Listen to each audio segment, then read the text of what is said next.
Why did the union file this? The words exploded from Director Harrison's mouth like shrapnel, his voice echoing across the entire floor. His face was crimson, veins bulging along his temples like twisted rivers of rage as he towered over my cubicle. Behind him, Linda from HR clutched a manila folder against her chest, her knuckles white as bone, her usual composure shattered into 1,000 nervous fragments. File what? I kept my voice steady, fingers poised over my keyboard, even as my heart hammered against my ribs. Don't play dumb, Jessica. The wage theft complaint. The overtime violations. He slammed a stack of papers onto my desk so hard my coffee mug jumped, sending droplets across my monitor. This. I glanced down at the documents scattered across my workspace. Canyon Technologies letterhead swimming with union logos and legal terminology that made my pulse quicken with something that definitely wasn't fear. It was anticipation.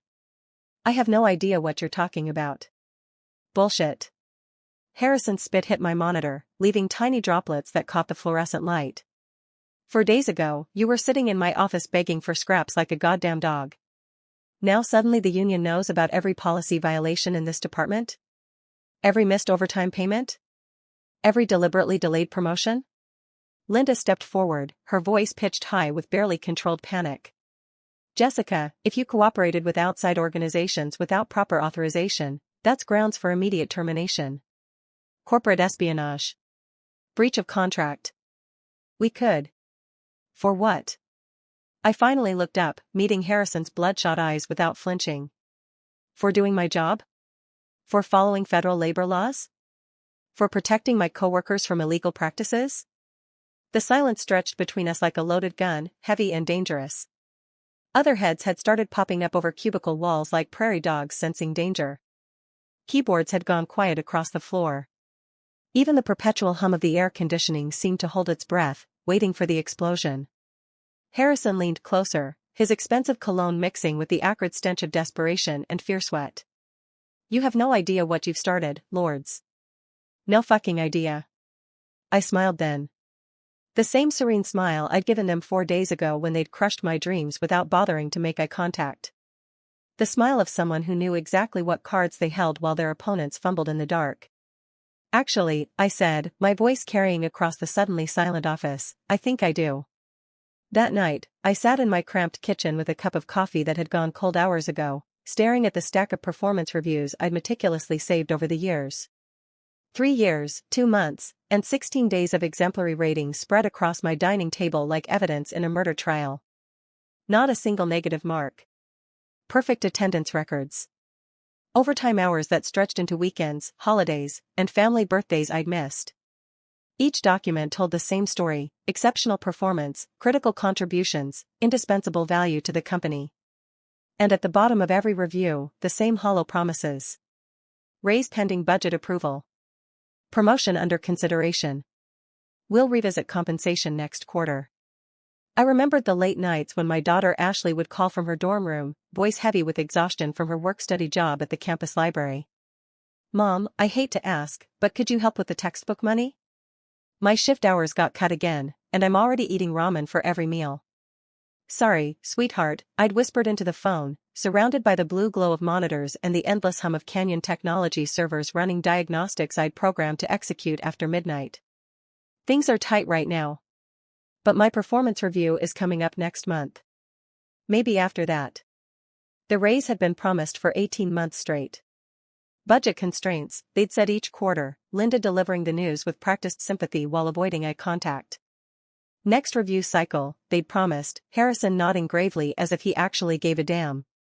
You understand how it is, Jessica. The economy.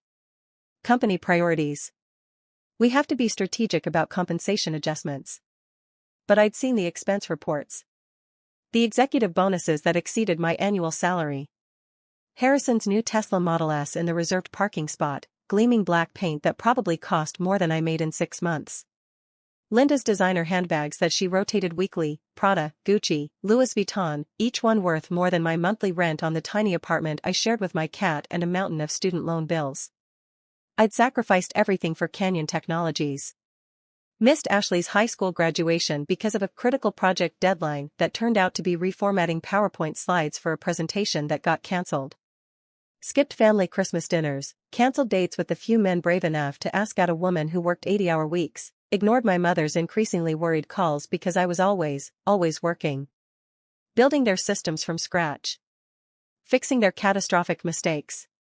Making them look competent to clients and stakeholders who had no idea how close to disaster the company ran on a daily basis. 3 years of 60 to 80-hour weeks. 3 years of being the person they called at 2 a.m. when servers crashed or security breaches threatened client data. 3 years of being indispensable while being treated as disposable, valuable enough to exploit but not valuable enough to compensate fairly. I'd been loyal when other companies tried to recruit me. I'd been patient when promises turned into excuses. I'd been everything they'd asked me to be: dedicated, reliable, invisible when convenient, brilliant when necessary. And they'd looked right through me like I was nothing more than a slightly more sophisticated piece of office equipment. The coffee had gone cold hours ago, but I kept sipping it anyway, the bitter taste matching my mood. Outside my kitchen window, the city hummed with the lives of people who went home at 5 o'clock, who took actual vacations, who got raises when they earned them, who worked for companies that saw them as human beings rather than exploitable resources. But I wasn't just anyone. I was Jessica Lords, and I'd just discovered I had more power than they'd ever imagined. The next morning, I arrived at the office 30 minutes early, just like I had every day for 3 years. Not unusual, I'd been Canyon Technology's unofficial early warning system for decades, catching problems before they exploded into crises. But this time I wasn't rushing to catch up on emails or prep for meetings. This time I was hunting. I watched Linda's routine with the focus of a behavioral scientist. Coffee at exactly 8:47 a.m., always a large vanilla latte from the Starbucks 2 blocks away, never the office coffee that she claimed gave her headaches. Bathroom break at 10:15, lasting exactly 7 minutes. Lunch at precisely noon, usually a salad she ate while scrolling through social media on her phone. More importantly, I noted which system she accessed throughout the day. The payroll database she checked every Tuesday. The employee files she reviewed when preparing for disciplinary meetings. The executive calendar system she managed for Harrison and the other directors. I memorized her passwords by positioning myself strategically, troubleshooting the printer when she logged into sensitive systems, refilling the copier paper when she accessed confidential files. I watched Harrison's patterns too, learning his rhythms like a predator studying prey. Executive meetings every Tuesday at 2 p.m. in the glass-walled conference room. Golf every Thursday afternoon, claiming client development while everyone knew he was drinking expensive scotch with his college buddies. The way he left his office unlocked when he stepped out to smoke behind the building, his computer screen still displaying whatever confidential information he'd been reviewing. I started keeping a notebook, not digital, too traceable, but a simple composition book tucked under my keyboard tray. I documented everything with a meticulous attention to detail that had made me indispensable to their operations. Every overtime hour worked but not paid. Every policy violation I'd witnessed but previously ignored. Every corner cut to save the company money while denying employees their legally mandated benefits. During my lunch breaks, I stopped eating in the cafeteria with my coworkers. Instead, I found quiet corners of the building and researched labor laws, union procedures, whistleblower protections, wage theft statutes. I learned the difference between administrative delays and deliberate policy violations. I discovered that Canyon Technology's overtime practices violated federal regulations in 17 different ways, each violation carrying potential fines that would make Harrison's Tesla payment look like pocket change. I started talking to my coworkers differently. Not about weekend plans or television shows, but about work. About hours logged versus hours paid. About promises broken and opportunities denied. I listened to their stories with new ears, cataloging each grievance like a prosecutor building a case. Janet in accounting told me about her delayed promotion, approved in writing 6 months ago, then mysteriously put on hold when budget discussions began. They hired Harrison's nephew instead, she confided during a coffee break.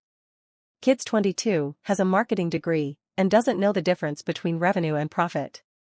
But he gets the position I've been working toward for 3 years. Mike from IT shared his frustration about unpaid overtime. They classify me as exempt, but I'm doing the same work as the hourly techs. Last month I worked 96 hours and got paid for 40. When I asked Linda about overtime compensation, she said my salary was supposed to cover occasional extra hours. Occasional? I haven't worked a normal week since I started here. Tina from customer service had her own horror story about benefits that never materialized.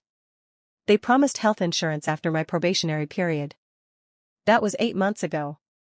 Every time I ask about it, Linda says they're reviewing options and exploring cost-effective solutions. Meanwhile, I'm rationing my insulin because I can't afford the full prescription. Each conversation was a data point. Each grievance was ammunition. Each broken promise was evidence of a pattern that extended far beyond my own situation. I smiled more during those weeks, but not the nervous, people-pleasing smile I'd worn for 3 years. This was something else entirely, the smile of someone who'd discovered they held cards their opponents didn't even know existed. The smile of someone who'd spent years building the very systems that would eventually destroy their tormentors. Nobody noticed the change. They never noticed anything about me unless something was broken and they needed someone to fix it. That blindness would be their downfall. The union contact came through Ashley's roommate, whose mother worked in labor organizing for the state AFL-CIO. Catherine Morrison was a quiet woman with steel-gray hair and eyes that missed nothing, who met me at a coffee shop 3 blocks from Canyon Technologies on a rainy Tuesday evening. "Tell me about your situation," she said, pulling out a leather portfolio and a digital recorder. I talked for 47 minutes straight. About the systematic wage theft. About the deliberately misclassified employees. About the executives who lived like kings while their workers struggled to pay rent. Catherine took notes in careful shorthand, nodding at the right moments, asking precise questions that demonstrated her expertise. "Employee count?" she asked. 47 in our department, roughly 200 company-wide across all divisions. Documentation? I slid a flash drive across the scarred wooden table. 3 years' worth. Timesheets, email threads, policy manuals, payroll discrepancies, executive compensation reports, client billing records that show exactly how much money the company makes from our unpaid overtime. Catherine's eyebrows rose as she reviewed the files on her laptop, scrolling through spreadsheets and documents with increasing interest. "This is extraordinarily comprehensive. How did you access all this information?" "I built most of their systems myself. I have legitimate administrative access to everything except executive banking records, and honestly, I probably could have gotten those too if I'd really tried." "How soon can you get corroborating statements from other employees?" I smiled. "I already have them." Over the next 10 days, I became a ghost in Canyon Technologies' network infrastructure. I designed and implemented half their systems personally, knew every backdoor, every forgotten admin account, every security vulnerability that I'd documented but they'd never bothered to fix. I accessed payroll databases with surgical precision, extracted overtime records going back 5 years, documented the systematic gap between hours worked and hours compensated. The beauty of my approach was its complete legitimacy. I wasn't hacking, I was using administrative privileges they'd granted me years ago and never revoked. Every database query looked like routine system maintenance. Every data export appeared to be standard monthly reporting. Every file access was logged under my authorized user account. I scheduled the union's complaint filing for Thursday afternoon at 3 p.m., right after Harrison's weekly golf game with the mayor and 2 city council members. Perfect timing, he'd be relaxed, probably slightly drunk on expensive whiskey and self-satisfaction, completely unprepared for the bureaucratic avalanche about to bury him. Wednesday night, I stayed late, which surprised absolutely no one. Jessica Lords always stayed late. But this time, I wasn't debugging code or optimizing database queries. I was planting seeds that would grow into Harrison's professional nightmare. I sent a few strategic emails, CCing them to the wrong people by accident. A quarterly budget report that inadvertently went to all departmental staff instead of just the executives, revealing that executive bonuses had increased 30% while employee raises were indefinitely postponed due to budgetary constraints.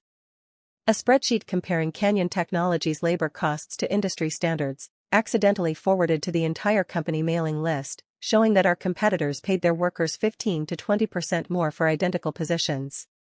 I shared documents in the wrong network folders, making confidential executive communications accessible to employees who normally never saw behind the corporate curtain.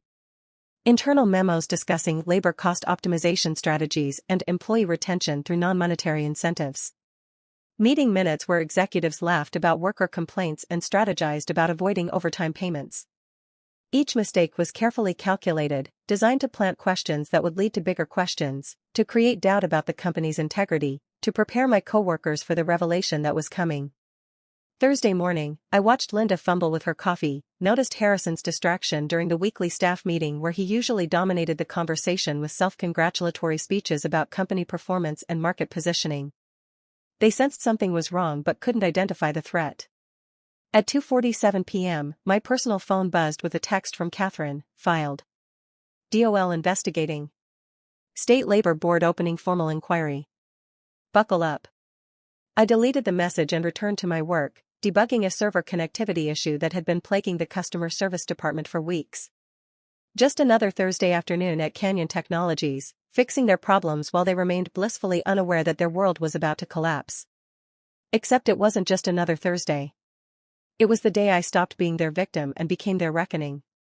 The first domino fell at 9:23 a.m. on Friday morning. I was optimizing database queries when shouting erupted from Harrison's corner office, his voice carrying across the entire floor despite the supposedly soundproof glass walls. Through the transparent barriers, I could see him gesticulating wildly at his computer screen, his face cycling through shades of red I'd never seen on a human being. Linda hovered behind him like a nervous bird, one hand pressed to her mouth, the other clutching a stack of papers that shook visibly in her grip. By 10:15 a.m., the first phone call came in. Harrison's assistant transferred it to his line, but his explosive response echoed across the office. What do you mean, Department of Labor investigation? Based on what evidence? By noon, Canyon Technologies lawyers had arrived, 3 men in identical Navy suits who huddled in the conference room with Davidson, Harrison, and Linda, their voices a low murmur of legal strategy and damage control. By 2 p.m., the State Labor Board had called requesting immediate access to payroll records, employee files, and executive compensation data. By 4 p.m., the local news had picked up the story, with a reporter calling to ask about allegations of systematic wage theft at a major tech company. All hands meeting, Linda announced at 4:30, her voice cracking like thin ice. Main conference room. Everyone. Now. We filed in like sheep to slaughter, except I knew exactly who the real sheep were. CEO Davidson stood at the head of the mahogany table, his usually perfect silver hair disheveled, his expensive suit wrinkled as if he'd slept in it. Harrison sat beside him, jaw clenched so tight I worried he might crack his porcelain veneers. Linda remained standing near the door, as if she might need to flee at any moment. We're facing some challenges, Davidson began, his voice lacking its usual commanding authority. Allegations have been made regarding our compensation practices. These are completely baseless accusations from disgruntled employees seeking to damage the company's reputation, but we need to address them professionally and... Baseless? Mike interrupted, his voice carrying 3 years of suppressed frustration. I've been working unpaid overtime for 18 months. I have emails from Linda telling me that exempt employees aren't entitled to overtime compensation, even though I'm doing identical work to hourly techs. That's not, Linda started, but Janet cut her off. I have the documentation too, Janet added, pulling out her phone. Screenshots of the emails where Harrison told me my promotion was approved, then delayed it indefinitely for budget reasons while hiring his nephew for a position that pays $20,000 more than what I was promised. The room erupted like a dam bursting. 3 years of suppressed frustration, broken promises, and financial stress boiling over in a cacophony of angry voices. Tina stood up, waving a stack of insurance papers.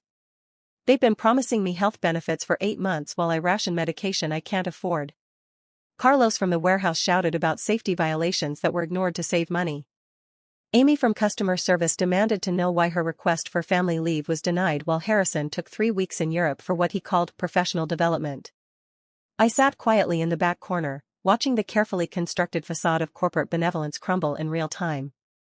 For 3 years, they'd managed employee dissatisfaction through isolation, handling complaints individually, making people believe their problems were unique, preventing them from realizing the systemic nature of the company's exploitation. But now, in this room, the patterns were impossible to ignore. The deliberately delayed promotions. The misclassified employees. The benefits that never materialized. The overtime violations that saved the company hundreds of thousands of dollars at their workers' expense. Harrison's face grew progressively redder with each revelation, his composure disintegrating. Someone leaked confidential information, he snarled, slamming his palm on the table. Someone violated their employment agreement and their duty of loyalty to this company. Someone committed corporate espionage. Actually, I said, speaking for the first time, my voice cutting through the chaos like a blade, reporting labor violations is protected under federal whistleblower statutes. The Occupational Safety and Health Act, the Fair Labor Standards Act, and the National Labor Relations Act all explicitly protect employees who report illegal practices. The room fell silent. All eyes turned to me, quiet Jessica Lords, reliable Jessica Lords, invisible Jessica Lords who fixed their problems and absorbed their abuse without complaint. You, Harrison pointed at me like I was a virus that had somehow infiltrated his pristine corporate environment. You orchestrated this whole thing. You're behind the union complaint, the labor board investigation, all of it. I smiled the same serene smile I'd perfected over 3 years of professional disappointment. I did exactly what you trained me to do, Harrison. I identified problems, documented them thoroughly, and found efficient solutions. I just happened to apply those skills to labor law compliance instead of database optimization. Davidson leaned forward, his voice dropping to what he probably thought was an intimidating whisper. Jessica, if you cooperated with external organizations to damage this company's reputation, we will pursue every legal remedy available to us. Corporate espionage, breach of fiduciary duty, tortious interference with business relationships. Good luck with that, I replied, my voice steady. Every piece of information I provided was obtained through legitimate administrative access that you granted me. Every document was already accessible to me as part of my job responsibilities. And every action I took was protected by federal law.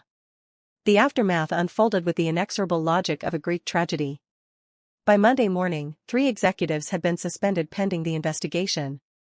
By Tuesday, the state labor board was conducting interviews with every employee, armed with documentation that made denial impossible. By Wednesday, #Canyon Tech Scandal was trending on social media as current and former employees shared their stories of exploitation and abuse. Harrison cleaned out his desk on Thursday morning, muttering about lawsuits and betrayal while security guards watched him pack his personal items into cardboard boxes. Linda lasted until Friday afternoon before submitting her resignation, citing personal reasons and new career opportunities that everyone knew were fabrications. Throughout the corporate implosion, I continued working. Fixing their broken systems. Maintaining their networks. Keeping the company operational while management collapsed around me like a house of cards in a hurricane. Just like always. Except now, I was the storm. 6 months later, I sit in a corner office with floor-to-ceiling windows overlooking the city skyline, watching the sunset paint the clouds in shades of gold and crimson. The nameplate on my mahogany desk reads Jessica Lords, Director of Operations and Employee Relations, a position that didn't exist before the scandal but became necessary when Canyon Technologies realized they needed someone who actually understood both technology and human dignity. The salary is more than double what I made before, with guaranteed overtime compensation, comprehensive health benefits that cover both me and Ashley, and a retirement plan that will actually allow me to retire someday. The office comes with a door that closes, a view that doesn't involve fluorescent lights, and the kind of respect I'd spent 3 years believing I didn't deserve. Kelly Morrison, the new HR director, Catherine's younger sister and a woman who actually makes eye contact when she speaks, stops by my office most afternoons. Unlike Linda, Kelly has a law degree specializing in employment law and a genuine commitment to worker rights that goes beyond corporate lip service. The culture transformation has been remarkable, she said yesterday, settling into the leather chair across from my desk with a cup of coffee that wasn't from Starbucks. Employee satisfaction scores are up 43% from last year. Turnover has dropped to industry standard levels. People actually seem to want to work here instead of just enduring it. Amazing what happens when you treat employees like human beings instead of disposable resources, I replied, reviewing the monthly reports that showed productivity had increased even as work hours had decreased to legal, sustainable levels. Canyon Technologies survived the scandal, though barely. The company paid $2.3 million in back wages, overtime compensation, and penalties to current and former employees. Davidson was forced out by the board of directors, his golden parachute clipped by legal fees and reputation damage. Harrison found himself unemployable in the tech industry after word spread about his management practices and the investigation's findings. Linda works retail now. I heard through professional networks that no HR department would hire someone with her track record of labor law violations. But the real victory wasn't their downfall. It was the transformation that followed. The union contract was ratified 5 weeks ago after negotiations that I participated in as the employee representative. Fair wages across all positions. Guaranteed overtime pay at time and a half for any work beyond 40 hours per week. Transparent promotion processes based on merit rather than nepotism. Comprehensive benefits that don't disappear when convenient for corporate accounting. Everything I'd asked for in those 3 years of performance reviews. Everything they'd denied with their budget constraints and economic excuses while executives received bonuses larger than most employees' annual salaries. Ashley called last night from her apartment near the law school, where she's completing her first year with a specialty focus on labor law. "Mom, I got the internship with the state attorney general's office. They want me to work on employment litigation cases." "Following in your mother's footsteps?" I asked, though my path to justice had been considerably less traditional than law school. "Maybe. There's something appealing about fighting for people who can't fight for themselves. People who do the work but don't get the credit. People who make companies successful but don't share in that success." I laughed, looking out at the city lights beginning to twinkle in the gathering darkness. Those people often have more power than anyone realizes. They just need to understand how to use it. Some nights, I still work late. But now it's by choice rather than desperation, building systems that protect workers instead of exploiting them. Now I'm creating solutions instead of just maintaining problems. Now when I smile, it's not because I have to project professional pleasantness despite internal misery. It's because I discovered that the quiet, invisible, reliable person who fixes everyone else's problems can also fix the systems that create those problems in the first place. It's because I won.